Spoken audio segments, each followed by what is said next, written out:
Վերջին մեկ ամսվա ընթացքում Լիաննա Կրճատյանի արհեստանոցը դարձել է Երևանի ամենաառեղծվածային վայրերից մեկը։ Մարտի առաջին օրերն էր, երբ շատ կարևոր պատվիրատուի դիմանկարը պետք է ավարտին հասցներ, բայց ժամկետներից հետ էր ընկել։ Պատրաստվում էր զանգել ու զգուշացնել, որ խոստացված օրը նկարը պատրաստ չի լինի, երբ տեղի ունեցավ անհավատալին։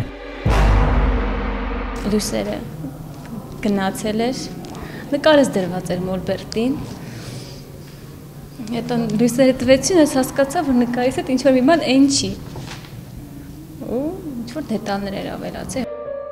Սկզբում անհավանական ուրվականի գոյությանը ինքն էլ չհավատաց։ Կատարվածի բացատրությունը գտավ, վատ տրամադրություն ուներ այդ օրը չի հիշում, գուցե ինքն է նկարել, բայց հետո արհեստանոցում անհավանական դեպքերի շարան սկսվեց։ Դատարկ միջանցքից կոշիկների կտկտոցներ էին լսվում, դուռն ինքն իրեն բացվում, փակվում էր, բայց ամենակարևորը, վերջին ամսվա նկարներում Լիաննան նկատում է անտեսանելի համահեղինակի ձեռագիրը։ Եք ես գունավոր, հաստատ ես չեմ արել։ Ինքը օգնում է, ինքը հաստատ վնաս տվող հոգի չի։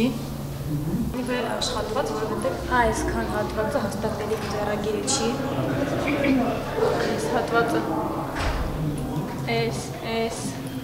տեղ դեմքի վրա։ Լիաննան խոստովանում է, նոր ընկերոջ հետ չի ձանձրանում, պարզել է թատրոնի բեմից փախած կերպարներից մեկն է։ Լիաննային էլ համոզում է, որ իր ունակությունները թատրոնում ներդնի, որպես բեմի ձևավորող։ Մթնոլորտ եմ ստեղծում ես, օրինակ, դերասանի համար, որպեսզի դերասան ավելի հարմարավետ զգա, մենք դեկորացիան ենք ապահովում բեմի վրա։ Ուրվականի եւ իր ընկերության մասին պատմել է ընկերներին, նրանք էլ լուրը քաղաքով մեկ են տարածել, բայց բոլորին խնդրում է վերջ դնել իր արհեստանոցի նկատմամբ անիմաստ հետաքրքրությանը։ Ուրվականը հայտնվում է միայն այն ժամանակ, երբ Լիաննան մենակ է աշխատում։ Մուտքը այն կողմում է, ես էլ վերադառնամ աշխատանքից, տեսություն։